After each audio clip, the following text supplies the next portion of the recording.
जय Shri Radhe Krishna. I hope आप सब लोग बहुत अच्छे होंगे। चलिए भगवत प्राप्ति की चर्चा को आगे बढ़ाएंगे कि श्री कृष्ण क्या कहते हैं इस भगवत प्राप्ति के 8वें अध्याय में। तो यहाँ पर श्री कृष्ण से अर्जुन ने कुछ प्रश्नों को पूछा है। कुछ प्रश्नों से ये अध्याय शुरू हुआ है। तो अर्जुन कहते हैं कि अर्जुन ने यहाँ पर पहली बात तो ये पूछा है, सबसे पहली बात ये पूछी है भगवान से कि ब्रह्म क्या है। यहाँ पर अर्जुन पूछते हैं श्री भगवान से कि किम तद ब्रह्म, किम अध्यात्म, किम कर्म पुरुषोत्तम और अधिभूतम च किम प्रोक्त अधिदेवम किम मुच्यते। यहाँ पर अर्जुन कह रहे हैं कि श्री भगवान आप हमें कृपा करके बताइए कि किम ब्रह्म, ब्रह्म कौन है। किम तद ब्रह्म, यहाँ पर अर्जुन पूछ रहे हैं श्री कृष्ण से कि ब्रह्म कौन है। तो दूसरी बात यहाँ पर अर्जुन पूछे किम अध्यात्म, अध्यात्म कौन है, अध्यात्म क्या है। ये ब्रह्म कौन है और ये अध्यात्म क्या है। आगे पूछते हैं कि ये कर्म क्या है, कर्म क्या होता है, कर्म कैसे होता है। तो यहाँ पर और आगे पूछ रहे हैं अर्जुन ने एक और सवाल पूछा कि अधिभूतम च किम प्रोक्त अधिदेवम किम उच्यते, कि ये भौतिक जगत क्या है। यहाँ पर अर्जुन पूछ रहे हैं कि ये जो जगत है ये भौतिक जगत क्या है और इसके साथ साथ ये जो देवता है ये किस तरीके से जो कार्य करते हैं, इन देवताओं का किस तरीके से होता है। ये तो पूछते हैं कि ये देवता क्या है, कृपा करके मुझे ये बताइए। तो यहाँ पर कुछ प्रश्नों से शुरू हो रही है। सबसे पहला प्रश्न है कि ब्रह्म क्या है, दूसरा अध्यात्म क्या है, तीसरा कर्म क्या है और ये भौतिक जगत क्या है और इसके साथ साथ देवता क्या है। ये 5 प्रश्नों से ये अध्याय शुरू होता है। तो अर्जुन सबसे पहले ये पूछते कि ये ब्रह्म क्या है। तो यहाँ पर भगवान इसका उत्तर देते हैं कि अक्षरम ब्रह्म परम स्वभावो अध्यात्म मुच्यते भूत भावोद्भव करो विसर्ग कर्म संहिता।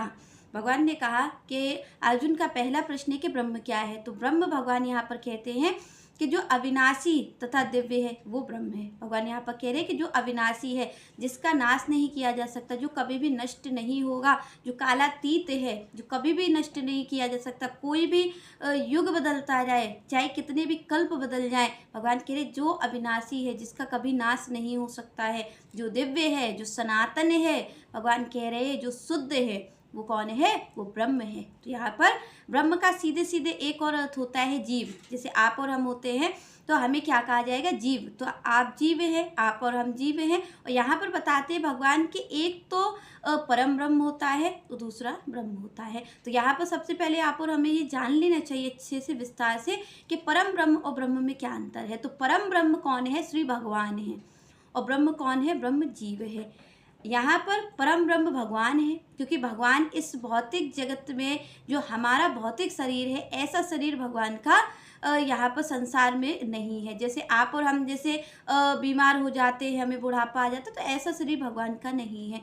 भगवान भी अविनाशी है, जीव भी अविनाशी है। पर जीव क्या होता है कि जीव इस भौतिक शरीर को अपने कर्म अनुसार जैसा वो कर्म करता है तो उसे इस भौतिक शरीर में आना पड़ता है। कर्म बंधन से युक्त होकर के जीव को इस संसार में आना पड़ता है। और भगवान कहते हैं जब जीव भौतिक शरीर किसी लेता है तो भौतिक शरीर में जो वो गतिविधि करता है उसे कर्म कहते हैं। तो यहाँ पर भगवान कहते हैं कि भाई सबसे पहले जो बात है ब्रह्म, तो ब्रह्म क्या है। ब्रह्म एक साधारण जीव है जो अविनाशी तो है, पर वो कर्म बंधन से बनता है। वो इस भौतिक संसार में आता है और अपने कर्मों को करता है। पर यहाँ पर जो परम ब्रह्म है वो श्री भगवान है, वो पूर्ण स्वतंत्र हैं, वो किसी बंधन में बंधे हुए नहीं आते हैं। अब आप और हम ये सोचते होंगे कि भगवान भी तो भौतिक शरीर लेकर के आते हैं, तो आपको और हमें लगता होगा भगवान भी ऐसे ही बंधन में बन के आते, आपके हमारी तरीके। तो यहाँ पर जो जीव है वो तो अपने कर्मों के अनुसार बंधन में बंध करके उस भौतिक शरीर को लेकर के इस भौतिक जगत में आ रहा है। पर भगवान ऐसा नहीं करते, क्योंकि भगवान के लिए कहा जाता है भगवान कोई कर्म बंधन में बंध करके नहीं आते इस संसार में। भगवान तो केवल और केवल धर्म की रक्षा के लिए आते हैं, धर्म की पुनर्स्थापना के लिए आते हैं। जब जब धर्म की हानि होती है तब तक भगवान को अवतार लेना पड़ता है। तो भगवान का अवतार होता है, जीव का जन्म होता है, क्योंकि जीव भौतिक शरीर लेकर के आ रहा है तो शरीर का क्या होता है, जन्म होता है। भगवान जो शरीर को धारण करके आते हैं वो दिव्य होता है। उस शरीर को धारण करके जब भगवान आते हैं तो उनको अवतार कहा जाता है कि भगवान प्रकट हो रहे हैं। तो सबसे पहली चीज़ कि परम ब्रह्म और ब्रह्म एक नहीं होता, क्योंकि कई लोग ये सोचते हैं कि परम ब्रह्म और ब्रह्म एक होता है। तो ब्रह्म जीव है और परम ब्रह्म भगवान है। तो यहाँ पर भगवान जो है वो पूर्ण स्वतंत्र हैं, वो किसी कर्म बंधन से युक्त होकर के इस संसार में नहीं आते हैं, वो धर्म की स्थापना के लिए आते हैं। और जो जीव है वो अपने कर्म बंधन से युक्त होकर के इस संसार में आता है और उसी कर्म बंधन के अनुसार उसे ये भौतिक देह मिलती है। तो यहाँ पर भगवान ने कहा कि जीव कैसा है, जीव अविनाशी है और दिव्य है। आगे अध्यात्म की बात आई कि अध्यात्म क्या है, तो भगवान ने कहा अध्यात्म क्या है, जीव की स्वाभाविक स्थिति। अध्यात्म मतलब आत्मा।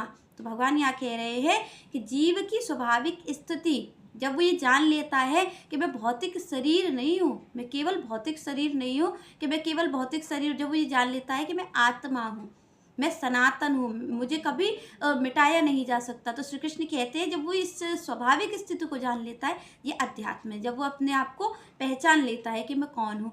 आगे भगवान कहते हैं कि जब यही ब्रह्म, यही जीव जब इस भौतिक जगत में आता है, क्योंकि यहाँ पर पूछ रहे हैं अर्जुन कि भौतिक जगत क्या है, तो भगवान कहते हैं जब ये जीव भौतिक जगत में आता है, तो भौतिक जगत में ये जब आता है तो इस पंच तत्व के शरीर से ही आता है। इसका जो निर्माण होता है, ये जो जीव है, ये जो आत्मा है, ये एक पंच भौतिक शरीर में जाती है और तब इस तरीके से ये गतिविधि अपनी करती हो। जो वो गतिविधि होती है, जो इस पंच भौतिक शरीर से जो गतिविधि की जाती है, उसे कर्म कहते हैं। तो भगवान यहाँ कहते हुए सबसे पहले जो अर्जुन ने पूछा ब्रह्म क्या है, तो ब्रह्म कौन है, अविनाशी है। पहली बात जो आप और हम सोचते हैं कि आप और हम मर जाएंगे, तो यहाँ पर भगवान ने कह दिया कि मरता कौन है, मरता ये पंच भौतिक देह है। ये जो पंच भौतिक देह आपको मिला है, वो ही उससे जो ब्रह्म है, जो जीव है, वो चला जाता है और वो मरा हुआ हो जाता है। तो यहाँ पर श्री कृष्ण कहते हैं कि भाई आपको ये नहीं समझना है कि आप मरोगे, क्योंकि जो आपके अंदर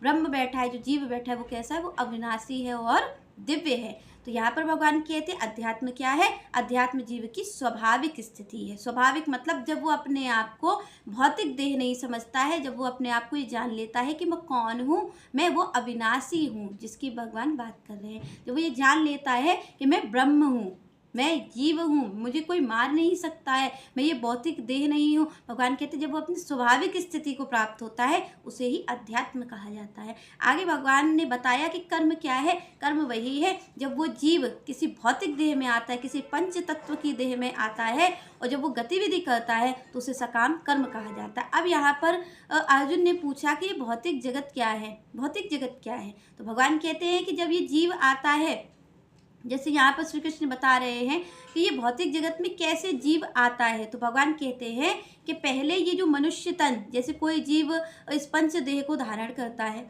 और देह को धारण करने के बाद क्या करता है, वो यज्ञ करता है। तो श्री कृष्ण कहते हैं कि जब कोई यज्ञ करता है, वो यज्ञ करके वो क्या करता है कि वो स्वर्गलोक तक की प्राप्ति कर लेता है, उसके पुण्य इतने एकत्रित हो जाते हैं कि वो स्वर्गलोक की प्राप्ति कर लेता है। और आप और हमको पता है कि शास्त्र सारे ही कहते हैं कि अगर कोई अश्वमेघ यज्ञ कर लेता है, 100 अश्वमेघ यज्ञ कर लेता है, तो उसे स्वर्ग की प्राप्ति हो जाती है। तो ऐसे यज्ञ करने से स्वर्ग की प्राप्ति होती है। और भगवान कहते हैं कि भाई अगर कोई मनुष्य रूप में आता है, कोई इस भौतिक जगत में आता है और भौतिक जगत में आ करके और जब कोई मनुष्य तन ले करके जीव और जब वो यज्ञों को करता है तो उसे स्वर्ग की प्राप्ति होती है, वो स्वर्ग में जाता है। और फिर भगवान कहते हैं जब वो पुण्य जो उसके हैं, जब वो क्षीण हो जाते हैं, जब वो पुण्य क्षीण हो जाते हैं, तो फिर वो क्या होता है कि वो फिर इसी मनुष्य रूप में फिर इसी धरती पर आता है। पर अब आप और हम ये सोच सकते हैं कि आखिर जो जीव स्वर्ग की प्राप्ति कर लेता है, वो फिर इस मनुष्य तन को कैसे प्राप्त करता होगा। तो यहाँ पर श्री कृष्ण बताते हैं कि सबसे पहले क्या होता है कि जब वो स्वर्गलोक में चला जाता है, तो स्वर्गलोक में वो तभी तक रह सकता है जब तक उसके पुण्य क्षीण नहीं हो जाते। जितना उसने यज्ञों से पुण्यों को इकट्ठा किया है, जब तक वो पुण्य है तब तक तो वो वहाँ पर रह सकता है, और जैसे ही पुण्य क्षीण होंगे तो वो फिर इस मृत्युलोक में आकर के गिरेगा। तो यहाँ पर भगवान बिल्कुल ऐसा ही कह रहे हैं कि आप और हम लोग जो पुण्य करते हैं और जो हमें लगता है कि हमें स्वर्ग की प्राप्ति होगी, तो स्वर्ग की प्राप्ति को आप एक लिमिटेड टाइम तक की हो सकती है कि